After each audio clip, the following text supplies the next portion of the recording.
National politics now in a high-stakes meeting with Russian President Vladimir Putin. President Biden today warned the Russian leader not to invade Ukraine. Russia has been moving troops to the Ukrainian border for weeks now, raising fears that Putin will test the West's willingness to defend its ally. Chris Pallone breaks it all down for us tonight.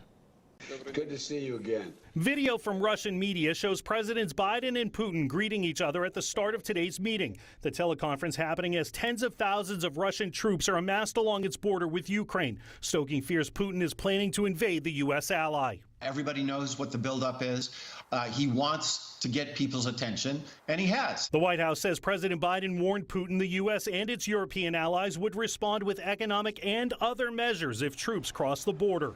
He's not doing this to saber rattle. He's not doing it to make idle threats. He's doing it to be clear and direct with both the Russians and with our European allies about the best way forward. Putin wants to keep Ukraine from joining NATO and to keep that defense alliance from putting sophisticated weapons and defense systems in the former Soviet republic. His goal is to destabilize Ukraine, to make it weaker, to make it dependent on Moscow, to make it not lean west but lean east. Senior administration officials said an invasion could trigger a move to cripple Russia financially by cutting it off from the international banking system or by stopping construction on a Russian natural gas pipeline to Europe. It's not only economic sanctions that we need to move in front of the Russians so they understand consequence, but we also need to be, in my view, militarily reinforcing the Ukrainians, make them a harder nut to crack. We've still got some time to do that. But as usual with Putin, it's unclear whether this troop buildup is a bluff or a bet that no one will stop him.